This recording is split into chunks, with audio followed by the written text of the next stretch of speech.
समझ रहे हो ना। चलिए ठीक है, तो देखिए हम लोग ट्रेंगल डिस्कस कर रहे थे, ट्रेंगल में हम बीपीटी बताए थे, समझ गए। क्लास 10 का हम लोग डिस्कस कर रहे थे, तो जिसमें हम बीपीटी के बेस पर आज क्वेश्चन भी करेंगे और बीपीटी के कन्वर्ज भी समझेंगे। तो हम आपको पहले भी बताए थे कि देखो क्लास 10th में आपको ट्रेंगल में आपको बीपीटी पढ़ना है, फिर बीपीटी के कन्वर्ज पढ़ना है और उसके बाद क्या पढ़ना है, सिमिलरिटी क्राइटेरिया पढ़ना है। मतलब सिमिलरिटी क्राइटेरिया आप जानते हैं 3 होता है, triple S, triple A, S S और बीपीटी के कन्वर्ज। 5 थ्योरम के बेस पर क्वेश्चन आपको पढ़ना है, समझ रहे हो ना। पहले बहुत पढ़ना होता था, बहुत सारा थ्योरम रिड्यूस हो गया कोरोना के बाद से, नहीं तो ट्रेंगल जबरदस्त चैप्टर था, लेकिन अब अभी भी है, लेकिन इतना आप हल्के में मत ले लेना, क्योंकि ज्योमेट्री का पोर्शन होता है और जानते ही ज्योमेट्री बैकबोन होता है मैथ्स का। तो चलिए देखिए, ठीक है, तो देखो पहले हम बात कर लेते हैं बीपीटी, थोड़ा सा रिकॉल कर देते हैं कि बीपीटी क्या होता है। बता दिए थे, प्रूफ भी कराए थे, लेकिन फिर एक बार रिकॉल कर देते हैं ऐसे थोड़ा सा शॉर्ट में। जैसे देखो मान लो एक ट्रेंगल रहेगा आपके पास, जिसको हम लोग बीपीटी को थेल्स भी बोलते हैं। अगर किसी साइड की अगर हम पैरेलल लाइन खींच रहे हैं, जैसे मान लीजिए डी और ई पैरेलल लाइन है, मतलब डी जो होगा वो पैरेलल होगा किसके, बीसी के, ये गिवन रहेगा। क्योंकि जो बीपीटी बताए थे ना, जो मतलब जो बीपीटी है थ्योरम, जो थेल्स बताए थे, थेल्स एक मैथमेटिशियन का नाम था जो बहुत पुराने का बात कर रहे हैं, पाइथागोरस के समय का बात कर रहे हैं।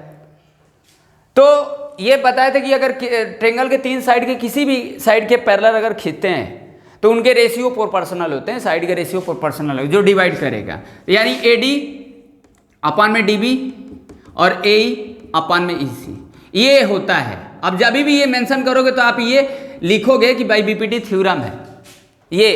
अब देख रहे हो कि आप सोचो कि इतना अपन इतना लिख रहे हो, इतना अपन इतना लिख रहे हो, ये बीपीटी हो गया, थेल्स हो गया।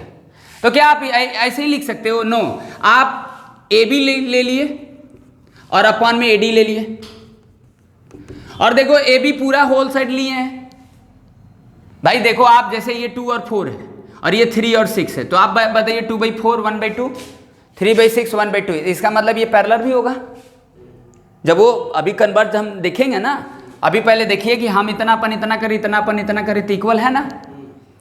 आप देखो यहाँ से ये जोड़ोगे तो कितना होगा 6, और ये 2 लिखोगे, और ये इतना जोड़ोगे तो 9, और ये 3 लिखोगे तो अब वो तो इक्वल होगा।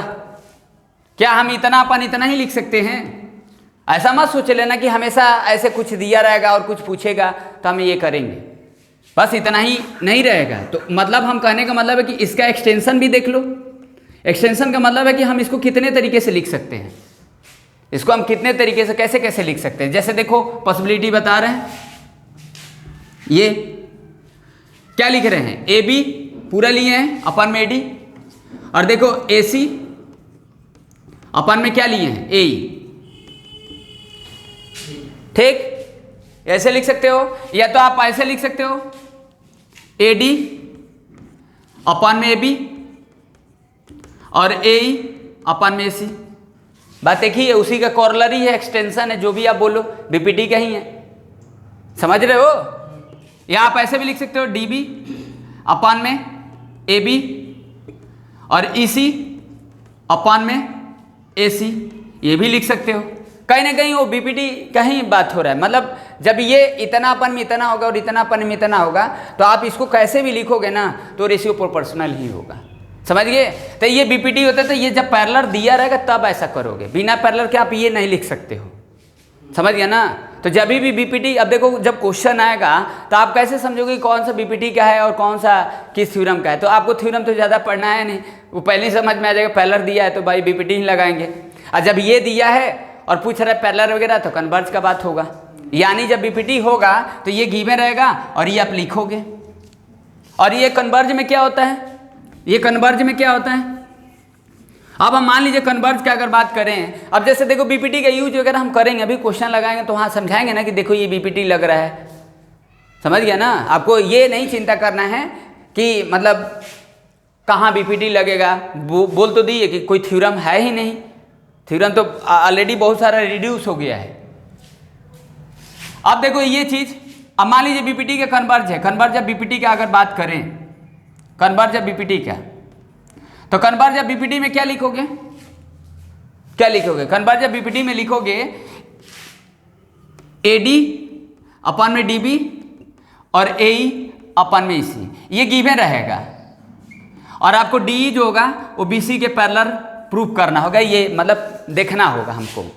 अगर हम पूछ दिए कि चलो मान लो ये 3/6 है और ये 4/8 है, तो हम बोल दें कि चलो बताओ ये पैरेलल है कि नहीं, D जो है BC के पैरेलल है कि नहीं है, तो ये पैरेलल है, क्योंकि ये अप्लाई करोगे, ये जो गिवन है इसको अप्लाई करोगे, इतना अपन इतना, इतना अपन इतना, इक्वल हो जाएगा, तो ये इक्वल होगा तो ये पैरेलल होगा। तो जरूरी नहीं कि यही दिया रहेगा, वो तो हम पहले ही आपको बात की है।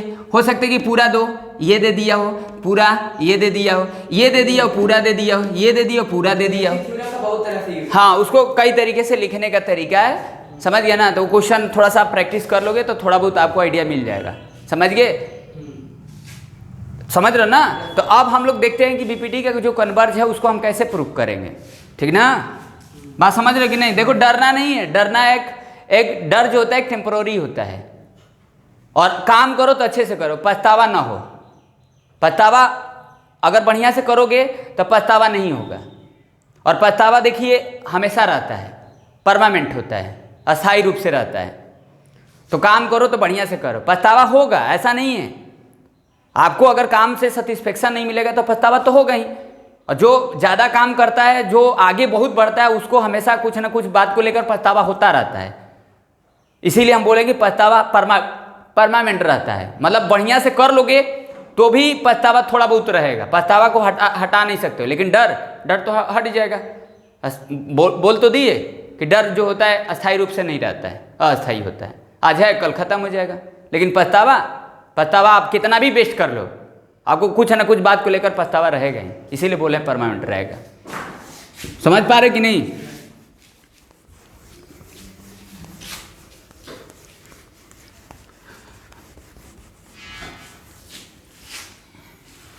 अब जैसे देखो दिया है, मान लो अगर ये बीपीटी के अगर हम कन्वर्ज का बात करें,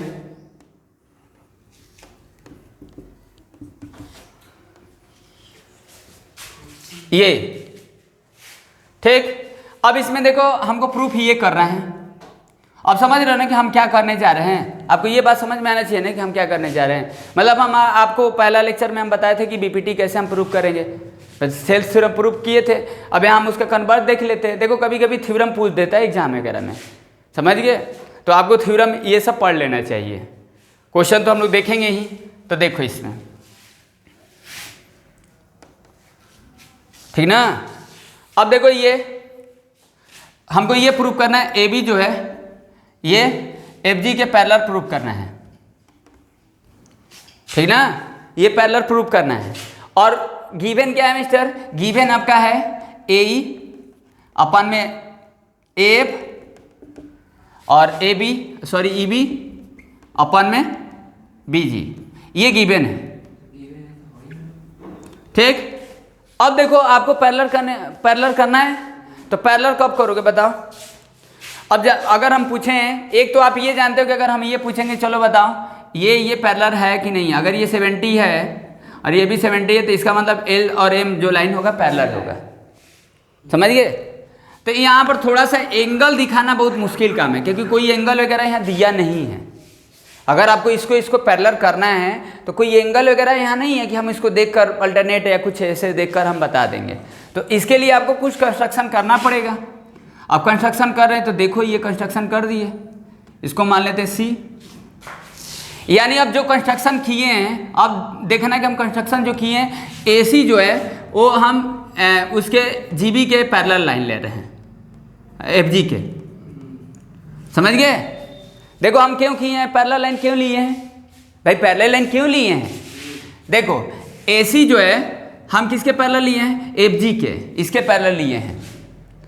अब देखो अगर हम सी और बी को अगर कोइंसिडेंट कर दें, सेम पॉइंट कर दें, मतलब सी और, इसका मतलब है कि देखो सी और बी एक ही पॉइंट करना है हमको। सो अगर देखो सी और बी को अगर हम एक ही पॉइंट कर दें तो इसका मतलब ए बी और एफ जी पैरेलल होगा। अरे अभी आपको दिख रहा है कि सी और बी अलग अलग है, अभी तो हम अलग ही लिए हैं ना, लेकिन मेरा पर्पस क्या है, आपका पर्पस क्या है, आप समझ पा रहे हैं। मतलब सी और बी को एक कर दें, एक ही पॉइंट कर दें, सेम पॉइंट कर दें। अब सेम पॉइंट करने का मतलब क्या है कि ई सी और ई बी सेम लेंथ होगा, देखो वहाँ पर EC और EB अगर सेम लेंथ होगा, अगर हम ये बोल दें कि EC और EB जो होगा अगर ये सेम लेंथ होगा तो इसका मतलब क्या हुआ कि वो सेम C और B जो होगा कोइंसिडेंट होगा, सेम होगा।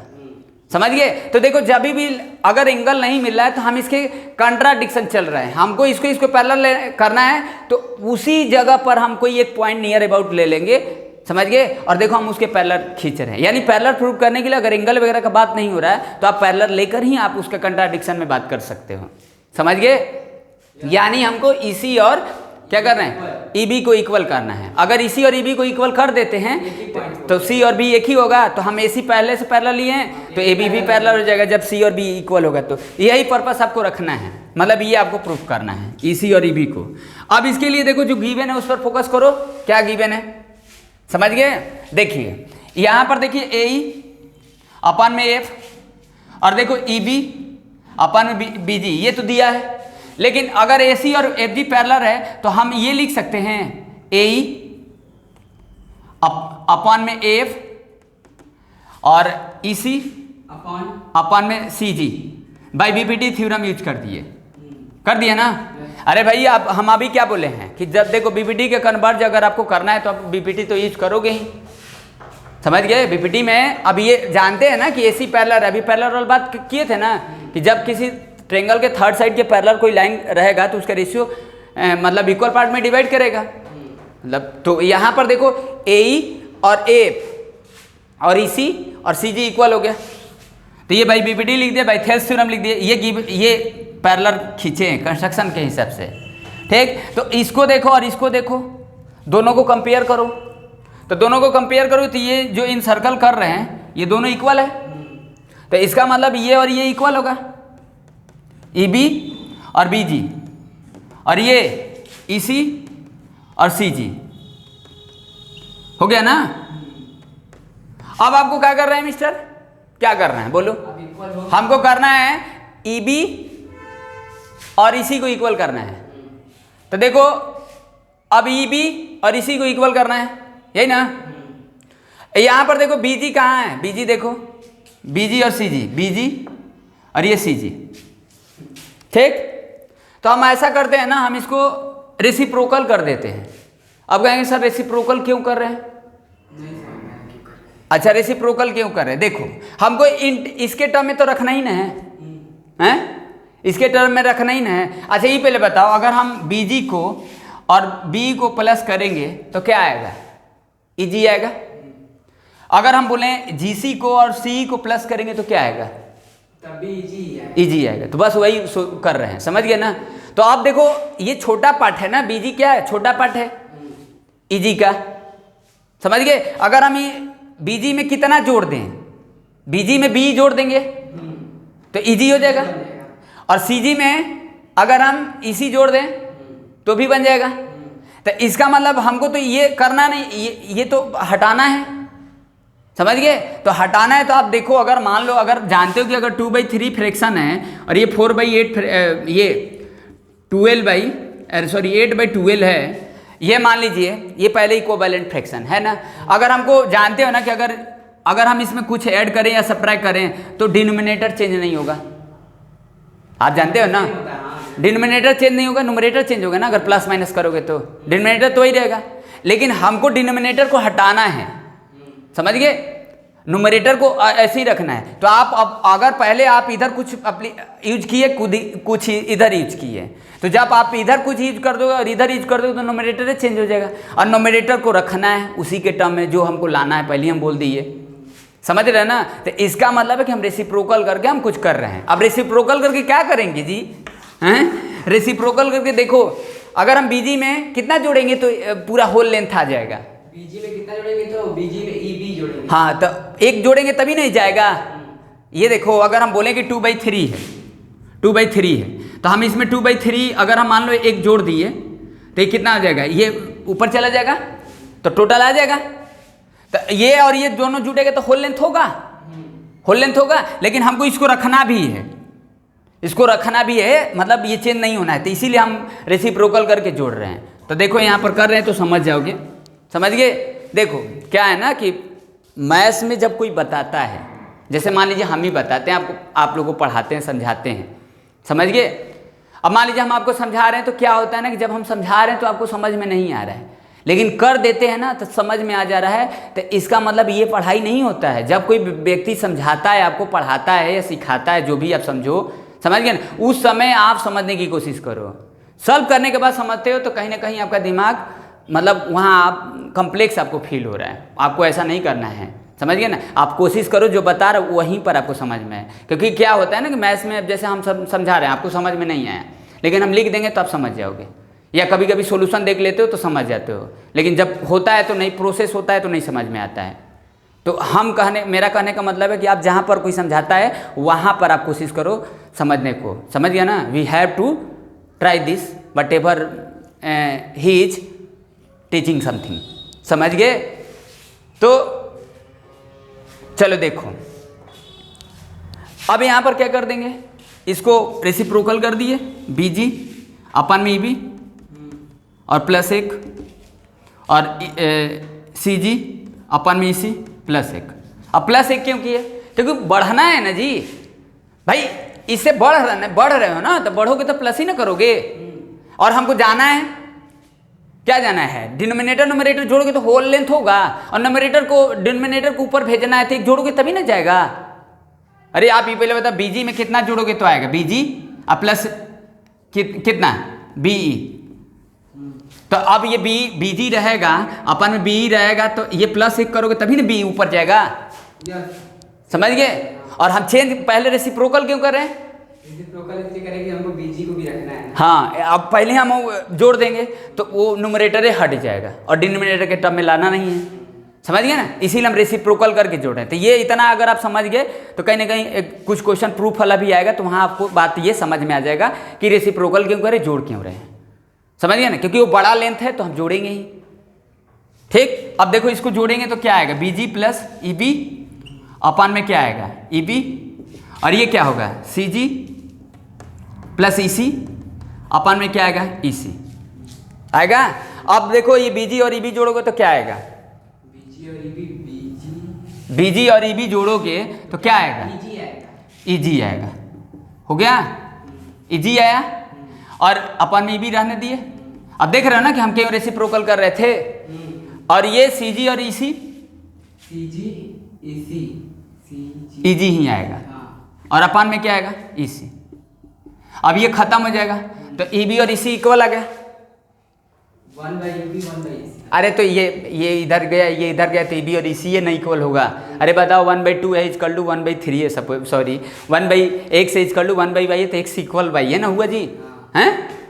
तो यहाँ पर ईबी और ईसी इक्वल आ गया, तो ईबी और ईसी इक्वल है, तो इसका मतलब क्या होगा बताओ, एक ही पॉइंट पे जो बी जहाँ पे है वहाँ पे सी भी है, बस हम लिए थे कंस्ट्रक्शन के हिसाब से, समझ गए ना।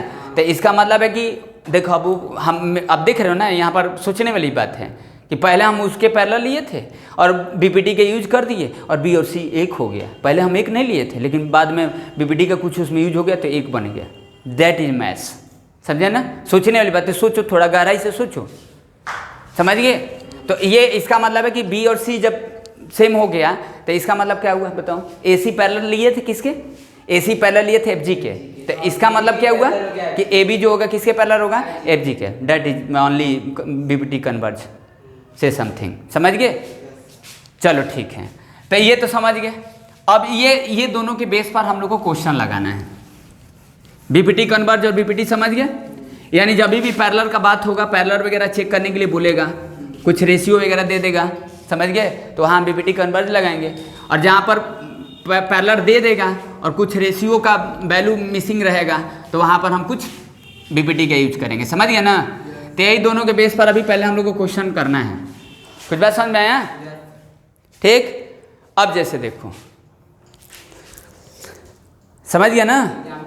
हाँ, अब एक्सरसाइज 7 है, देखते हैं, क्योंकि ऐसे एग्जाम्पल अपने से रखे या चाहे बुक कहीं लगाएं। देखो क्या दिया इसमें, बोला है बुक देख लेना, निकाल लीजिए बुक। इसमें बोला है कि डी और E are the points on the sides A B और A C respectively of triangle A B C such that D parallel B C है। अब ये पैरेलल दिया है, जैसे देखो पहले सबसे पहले क्या है ना कि एक ट्रायंगल है आपके पास, बुक रख लोगे तो थोड़ा समझ में आएगा, क्योंकि क्या होता है ना कि ज्योमेट्री का जो पोर्शन होता है ना, थोड़ा क्वेश्चन ऐसे तो फिगर बनाया है, कभी कभी आपको कुछ फिगर अपने से बनाना पड़ेगा, तो समझना बहुत ज़रूरी बात होता है क्वेश्चन का। फिगर नहीं बन पाता ज्योमेट्री का। हाँ, तो थोड़ा सा आप समझ कर अच्छा से करो। ट्रेंगल है, आसान ही है, हार्ड नहीं है, ऐसा बात नहीं है। ठीक, बी और सी, और ये डी और ई बताया पैरेलल है। ठीक। अब यहाँ पर देखो डी जो है पैरेलल है बीसी के, डी जो है क्या है, बीसी के पैरेलल है। ठीक, ये आपको पैरेलल दिया है और आपको प्रूफ क्या करना है, अरे सॉरी, इसमें निकालना क्या, प्रूफ तो करना नहीं, वैल्यू पूछेगा। तो इसमें देखो एडी कितना दिया है, एडी 3.6 दिया है, और एडी एबी दिया है। देखो एडी कितना दिया है, एडी आपका 3.6, और एबी आपका कितना दिया है, एबी आपका 10 दिया है, और फिर इसके बाद आपका दिया है एई दिया है 4.5, और वो नहीं दिया हुआ, एसी नहीं दिया। और फिर इसके बाद दिया है नहीं, अब कुछ नहीं दिया, ईसी और एसी निकालना है, ईसी और एसी निकालना है। तो आसान है ना, इज कर लोगे। तो अब देखो क्या है, क्या लिख सकते हो। अब आप जानते हो ना कि इतना अपन इतना लिखोगे, इतना अपन इतना लिखोगे। हाँ ठीक है, ये होता है बीपीटी में। तो जो दिया उसके हिसाब से भी थोड़ा सोचो कि कैसे हम डायरेक्ट लिख दें, कैसे निकाल लें। चलो ठीक है, तो ये देखो एडी दिया है और यहाँ पर ए भी दिया, तो अब तो ये निकाल ही सकते हो, पूरे 10 में से इसका माइनस कर दो तो ये आ जाएगा। और ए और क्या दिया है, ए ये दिया है, ये निकालना है, ये नहीं निकालना है तो ये निकाल ही सकते हो, फिर इन दोनों को जोड़ दोगे तो भी हो जाएगा। तो कैसे भी लिख सकते हो, हम इसको मान लेते, ये कितना आ जाएगा 10 में से, देख रहे हो ना, हम ऐसे लिखेंगे ना, एडी अपन में कितना लिखोगे, डी बी, और इजकल टू ए अपन में ई सी लिख सकते हो। अब एडी कितना है 3.6, और डी बी आपको तो दिया नहीं है, लेकिन ए बी तो दिया है और ए दिया है, तो माइनस कर लोगे 10 में से, 10 में से कितना 6.4 हो गया। अरे इसमें से इसको माइनस कर दिए, ए बी में से ये इतना माइनस कर दो तो डी बी आ गया, और ए 4.5 है, इसी इसी निकालना है ना, इसी निकालना है जी। तो चलिए, तो इसको कर लीजिए 3.6 इंटू एक्स इसका लो 4.5 इंटू 6.4, डेसिमल को हटा दो, अपान में 100 हो गया।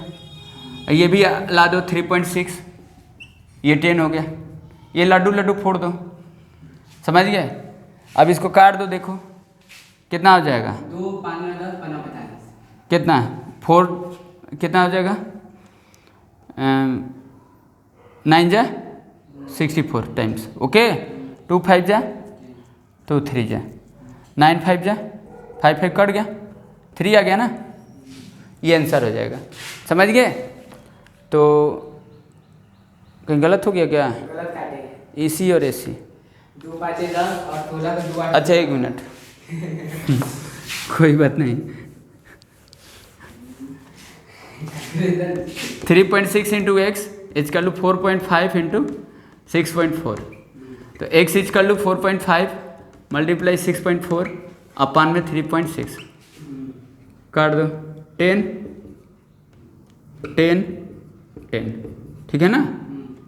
एक को 10 से 10 गया, ये 10 गया, काट दो, 9 4 जा 9 5 जा, ठीक है, 4 16 टाइम्स में, 2 8 जा 2 5 जा, 5 से कट गया, 8 आ गया। अब ठीक है ना, एक्स इज कल टू 8, तो अब ये 8 आ गया, लेकिन अब एसी निकालना है, 8 आ गया तो एक दिया था 8 में, और जोड़ दीजिए 4.5 हो गया, तो 12.5 आ गया, हो गया, बस यही कुछ कह रहा था, समझ गए हैं। इजी है ना, आसान है इसीलिए बोल रहे हो ना, अभी आसान नहीं है, चलो ठीक है।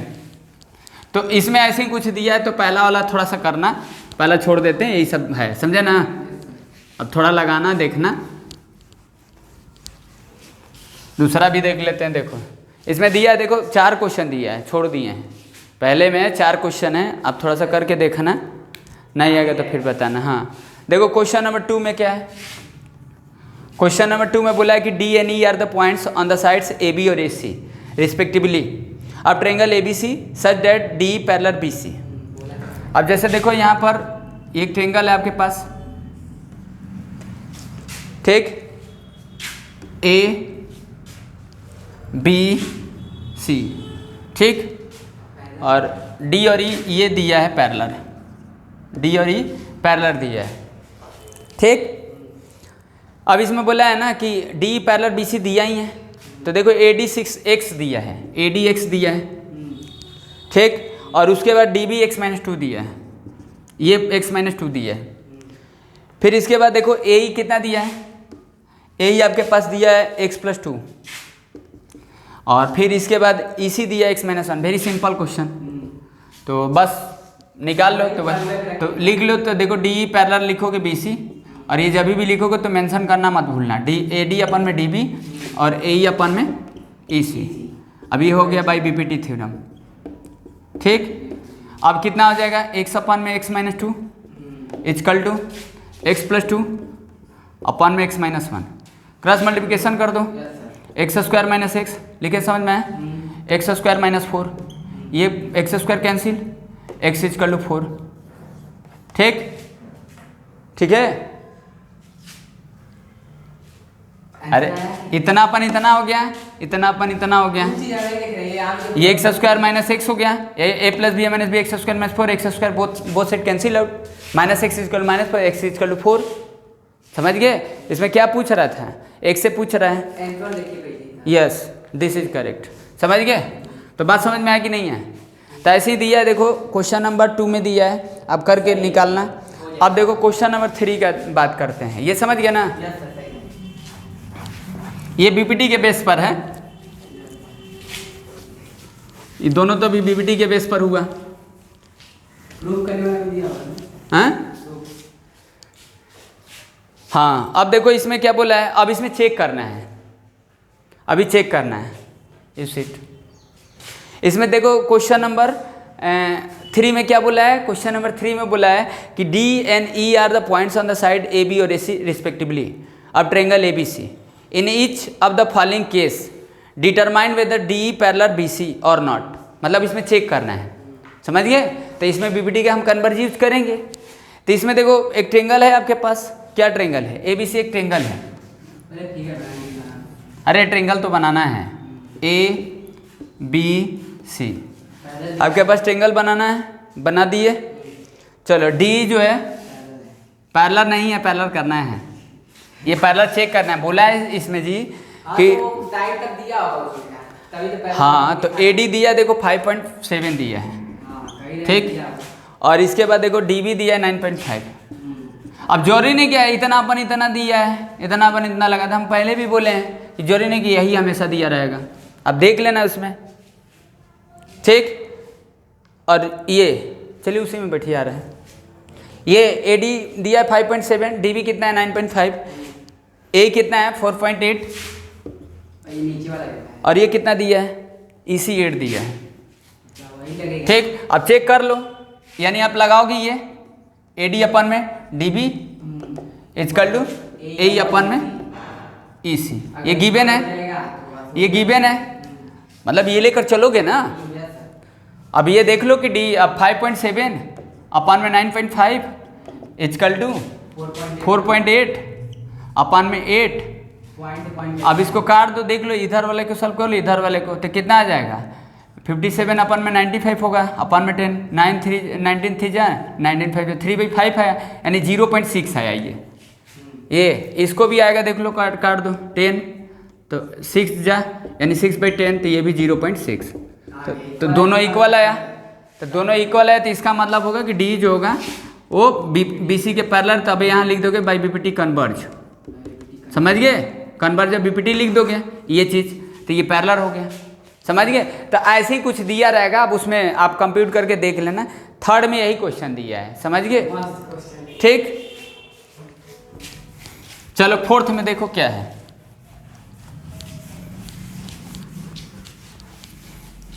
पूरा खत्म हो गया, नहीं वो लोगों ना देखना है, इसके वजह से थोड़ा सा वो हो गया, कोई बात नहीं। चलो फोर्थ में देखो। अब देखो ऐसे तो ये थ्योरम नहीं डिस्कस किए हैं, और ये ऐसे इस टाइप का क्वेश्चन अब पूछता भी नहीं है। जैसे क्या है ना कि जैसे देखो मान लो अगर दिया है तो थोड़ा नॉलेज के लिए ऐसे ही बता दें, कभी काम ही आएगा। जैसे मान लो ये पी क्यू आर है, एक ट्रायंगल है, ठीक, ये पी क्यू आर एक ट्रायंगल है। अगर हम इसका बाइसेक्टर एंगल ले रहे हैं इस एंगल का बाइसेक्टर कर दिए, मतलब जितना ये है उतना ही ये है, अल्फा अल्फा है, सेम है। तो ये रेशियो में डिवाइड करेगा ना, तो इतना अपन इतना हो जाएगा, इतना अपन इतना, QD अपन में इस एंगल के सामने साइड, तो इस एंगल की ये साइड है, ये तो कॉमन है तो लिखेंगे नहीं, दोनों में कॉमन है तो कैंसिल ही हो जाएगा। तो इतना अपन इतना, कहीं ना कहीं ये सिमिलरिटी करो, ये जब आगे पढ़ोगे ना भाई हम ये इतना अपन इतना लिख रहे हैं, इतना अपन इतना लिख रहे हैं, तो लिख क्यों रहे हैं, तो इन दोनों ये ट्रेंगल सिमिलर होगा। और जानते हो कि जब दो ट्रेंगल सिमिलर होते हैं तो उनके साइड के रेशियो प्रोपोर्शनल होता है, तो कहीं ना कहीं ये सिमिलर हो जाएगा, लेकिन वो हम कर नहीं रहे हैं। तो बस अभी ध्यान रखना कि जब एंगल बाइसेक्टर होता है, ये साइड का रेशियो प्रोपोर्शनल होता है एंगल बाइसेक्टर थ्योरम। तो QD अपन में PQ हो जाएगा, और इसी वाले साइड पर ये है तो DR लिखोगे, और इसके सामने वाला फिर इसके बाद ये लिख दोगे PR, और ये तो जानते हैं कि कॉमन है तो इसको इग्नोर कर देना है। तो ये चीज़ के यूज करेंगे, समझ गए। तो अब इसमें देखो क्या है, अब यहाँ पर ABC है मान लीजिए, अरे जानते हैं कि जब अब वो प्रूफ कर देंगे, बता देंगे, बस अभी हम थ्योरम को ऐसे ही एक्सप्लेन कर दिए, बता दिए कि जब एंगल बाइसेक्टर होगा तो उस साइड के रेशियो प्रोपोर्शनल होता है, समझिए। सिमिलरिटी कराएंगे तो वहाँ भी हम आपको बता देंगे, बस अभी keeping that mind, okay, this time only. तो यहाँ पर देखो ये फिगर आपके पास ABC एक ट्रेंगल है, ये D ले लेते हैं, C ले लेते हैं। अब ये दोनों एंगल बाइसेक्टर है, एंगल A का बाइसेक्टर है। इसमें देखो AB कितना दिया है, 6.4 दिया है, ये लेंथ दिया 6.4, और AC दिया देखो 8 दिया है, ठीक, और BD देखो 5.6 दिया, ये पूछ रहे हैं, सिंपल।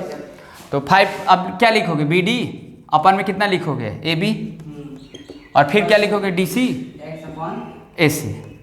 अब इसको यूज कर दोगे तो BD देखो 5.6 है, आसान है, पहले अभी 6.4 इक्वल टू कितना है, DC x अपन में 8, तो ये डेसिमल हटा दो 8 और ये 7 हो जाएगा, तो x का वैल्यू कितना आ जाएगा, 7 सेंटीमीटर, समझ गए। तो this is only question asking. अब देखो क्वेश्चन नंबर 5, अब इसमें 4 में छोड़ दिए, ऐसे ही दिया है, समझ गए। अब इसी में कुछ साइड वगैरह दिया है, पूछ रहा है, तो आप थोड़ा सा हाँ कुछ करके देखना है आप लोग, समझ गए कि नहीं।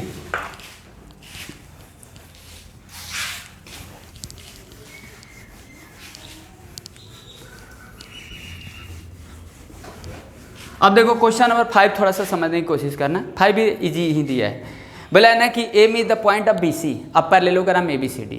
पहले देखो ABCD एक पैरेललोग्राम है, फिगर ऐसे बनाया है, क्वेश्चन नंबर 5 है, आसान है अभी।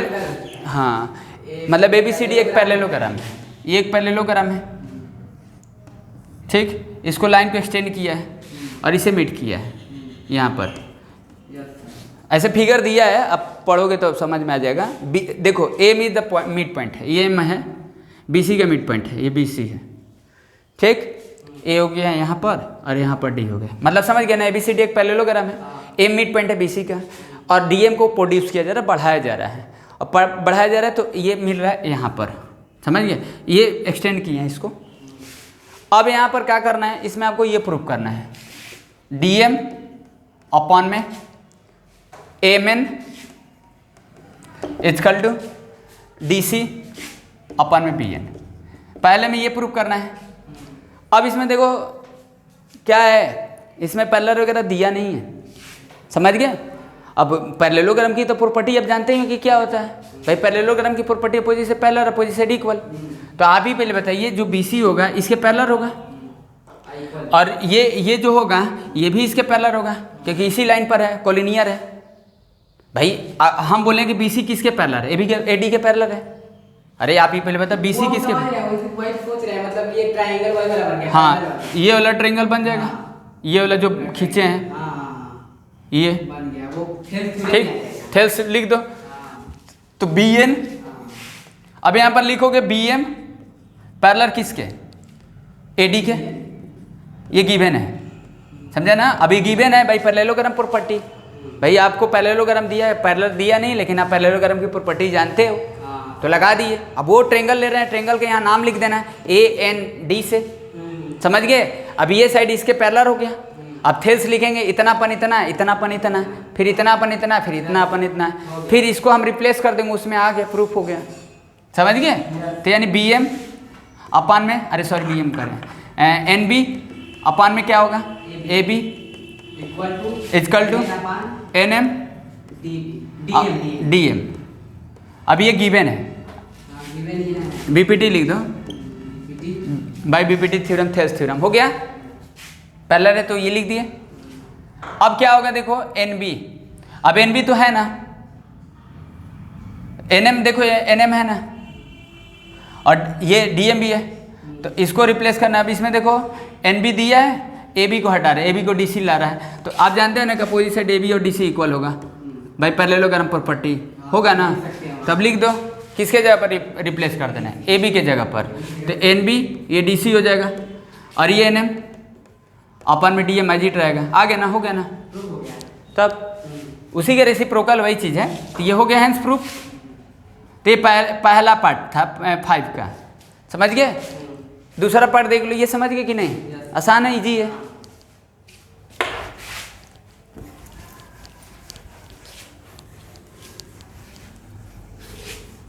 कोई दिया नहीं था, फिर पैरेललोग्राम बोल दिया है। हाँ बस ठीक। अब देखो दूसरा क्या है, दूसरा इसमें दिया है डी एन अपन में डी एम, यही क्वेश्चन का है, इक्वल टू हाँ एन अपन में डी सी, ये ठीक।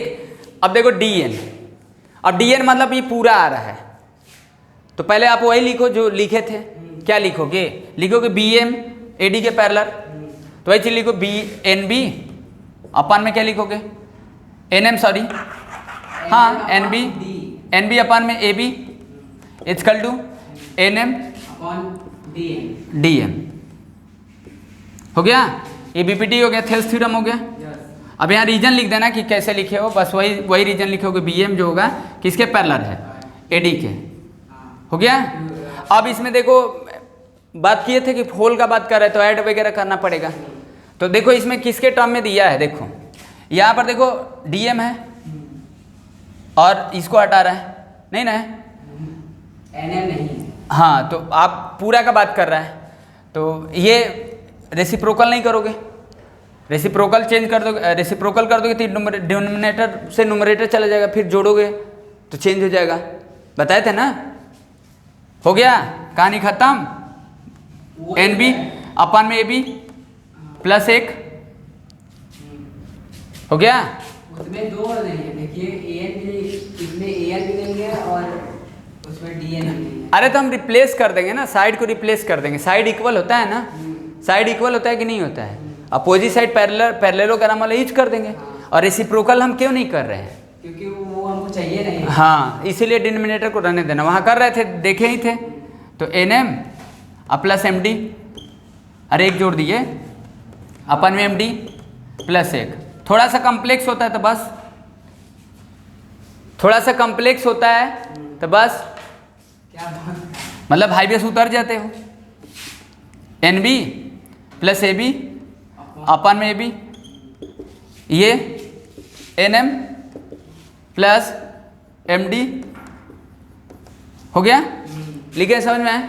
अब ये कितना हो जाएगा बताओ, एन बी और ए बी, तो ए हो जाएगा ए हैं, ए एन हो जाएगा, एन बी हाँ एन हो जाएगा, हाँ अपन ए बी इक्वल टू, और एन एम और एम डी, एन एम और एम डी, डी एन हो जाएगा, डी एन, और ये एम डी हो जाएगा। लाना क्या था, हमको लाना है D N upon D M आई या ए एन अपॉन, सिर्फ डी सी चेंज करना है, तो बस इसके जगह पर डी सी रख दो, हाँ हो गया। तो A N B equal to D C अपन में डी सी हाँ, और डी एन अपन में opposite side M D, hence proved हो गया। चले आगे कल डिस्कस करेंगे, समझ गए। यस।